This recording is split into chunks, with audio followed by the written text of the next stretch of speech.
Assalamualaikum warahmatullahi ta'ala wabarakatuh. Bismillah, hamdan wa syukran lillah.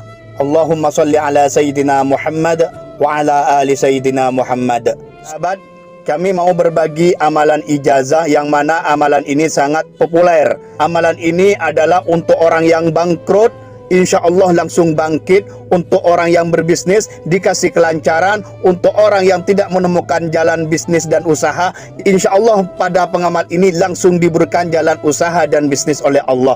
Ini sangat mujarrab dari zaman sahabat Nabi, karena amalan ini dari kanjeng Nabi Muhammad sallallahu alaihi wasallam. Kami baca langsung hadisnya yang kami kutip dari kitab Abwaabul Faraj punya Sayyid Muhammad Alawi Al-Maliki. Di sini dijelaskan dari riwayat Imam Malik, an Ibnu Umar anna rajulan qala ya Rasulullah inna dunya adbarat anni wa tawallat. Jadi di sini dijelaskan dari Ibnu Umar bahwasanya ada laki-laki datang kepada kanjeng Nabi. Wahai Rasulullah sallallahu alaihi wasallam, dunia ini menjauh dari kami, pergi dari kami, berpaling dari kami. Qala lahu, maka kanjeng Nabi Muhammad sallallahu alaihi wasallam berkata kepada orang laki-laki tadi, fa aina anta min salatil malaika wa tasbihil khalaiq wa bihi yurzaqun. Bagaimana kamu dengan salatnya malaikat dan tasbih-tasbihnya para makhluk? Karena dengan bacaan itu semua makhluk diberi rezeki, semua orang diberi rezeki. Qul inda tulu'il fajri, maka kata kanjeng Nabi, ucapkan ketika keluar fajar, ketika masuk subuh. Di sini yaitu keluar fajar, bukan keluarnya matahari, bukan tulu'il syamsi, tapi tulu'il fajri. Keluarnya fajar shadiq alias masuknya subuh, kamu ucapkan, yaitu salatnya malaikat dan tasbihnya makhluk ini. Subhanallah wa bihamdihi subhanallahil azim astaghfirullah. Subhanallah wa bihamdihi subhanallahil azim astaghfirullah. Subhanallah wa bihamdihi subhanallahil azim astaghfirullah. Bacaan ini ada tambahan astaghfirullah setelah tasbih. Ini dibaca mi'ata marrah, 100 kali ketika masuk subuh, sampai sebelum dilaksanakan sholat subuh. Sampai kapan kamu melaksanakan sholat subuh, itulah dibaca. Ta'tikat dunya saghirah, maka dengan mengamal ini dunia datang kepadamu dengan rendah, dengan mudah, dengan tiada arti datangnya, tanpa susah payah. Seperti itu sahabat. Setelah sahabat tadi mendengar anjuran dari kanjeng Nabi Muhammad sallallahu alaihi wasallam, fawalla ar-rajulu famakatha, maka orang itu berpaling dari kanjeng Nabi, berterima kasih, dan dia berhenti dan pergi. Selang berapa lama, setelah berapa bulan, thumma ada faqala, dia kembali kepada kanjeng Nabi Muhammad sallallahu alaihi wasallam, faqala, dan berkata kepada Nabi, ya Rasulullah, wahai Rasulullah, laqad aqbalat alayya dunya, dunia ini menghadap aku, datang kepadaku ya Allah, datang dengan mudah semua dunia. Fama adri aina adauha, kami sehingga kerepotan, mau diapakan dunia yang mudah datang kepada kami ini ya Rasulullah. Nah, seperti itu jawaban dari pengamal ini pada masa sahabat. Akhirnya Rasulullah cuma memberitahu bahwasanya tetap kamu lakukan amalan ini dan bekerja, jangan lupa sedekah dan zakat. Permasalahannya, pengamal ini banyak yang belum memahami selanjutnya. Apakah ini harus diamalkan setelah masuknya fajar dan sebelum subuh? Bagaimana kalau subuhnya mepet bangun dan sholat? Nah, di sini kami jabarkan cara mengamalkan tasbihnya para makhluk ini di dalam kitab I'anatut Talibin. Di dalam kitab I'anatut Talibin dijelaskan, subhanallah wa bihamdihi subhanallahil azim astaghfirullah 100 kali kulla yaumin mi'ata marrah. Ini juga dijelaskan di dalam kitab I'anatut Talibin. Di sini wastahsana katsirun minal asyakh, dan menganggap baik golongan dari para masyayikh, dari para syekh-syekh, andakuna bainas sunnati subhi, yaitu pembacaan ini dianggap yang paling posisi penting setelah sholat sunat sebelum subuh.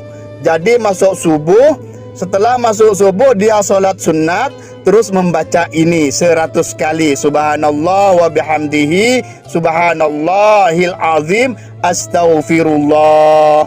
Dibaca 100 kali. Yaitu di sini penjelasannya para masyayikh menganjurkan yang paling bagus antakuna baina sunnati subhi wal faridah. Jadi setelah sholat sunat subuh dan dibaca 100 kali sampai waktunya subuh dilaksanakan. Itu yang pertama, sahabat.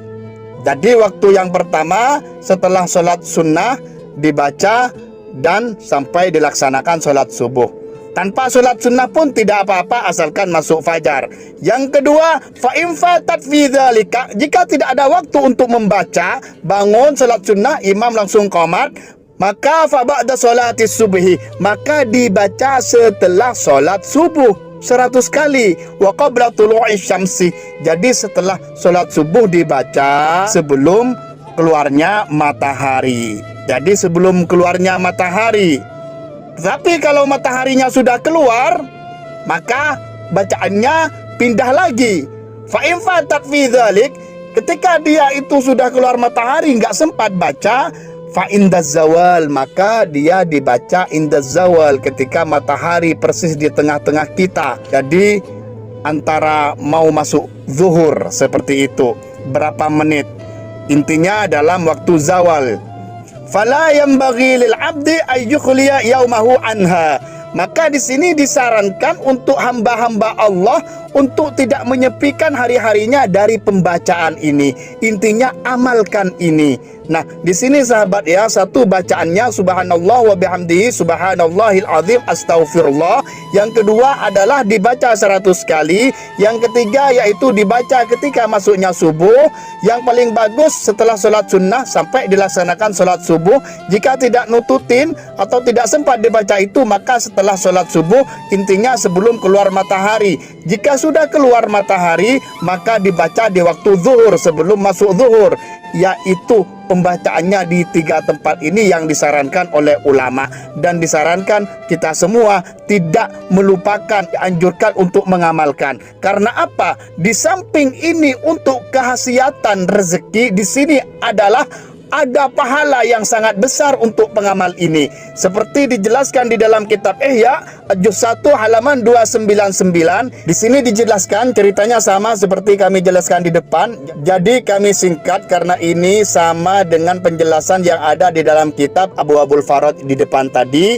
Di sini dijelaskan, barang siapa yang mengatakan qala Kul subhanallah wa bihamdihi, subhanallahil azim, astaghfirullah, membaca ini mi'ata marrah 100 kali, ma baina tulu'il fajri ila an tusalliya subha, dari keluarnya fajar atau masuknya subuh sehingga kamu sholat subuh, maka ta'tikad dunya raghimah saghirah. Jadi dunia akan datang kepadamu dengan rendah, dengan gampang, dengan mudah. Wa yakhluqullah, dan Allah Ta'ala menciptakan azza wajal min kulli kalimatin, dan Allah Ta'ala menciptakan dari satu kalimat, dari setiap kalimat. Kalau ingin tahu, subhanallah satu kalimat, wa bihamdihi satu kalimat, subhanallahil azim satu kalimat, astaghfirullah satu kalimat. Jadi 4 kalimat. Jadi setiap kalimat itu Allah Ta'ala ciptakan menjadi malaikat. Yang dibaca itu menjadi malaikat. Yusabbihullah Ta'ala ila yaumil qiyamah. Yang malaikat tadi bertasbih kepada Allah sampai hari kiamat. Sampai hari kiamat la kathawabuh. Dan pahalanya pembacaan dari malaikat tasbih-tasbih tadi, pahalanya untuk kamu. Untuk yang mengamalkan ini, insya Allah dilipat gandakan oleh Allah Subhanahu wa Ta'ala, yang meyakini akan keterangan ijazah yang ada di dalam kitab Ihya Ulumuddin. Sekian sahabat, semoga ini membawa barakah dan manfaat untuk sahabat semua. Wassalamualaikum warahmatullahi ta'ala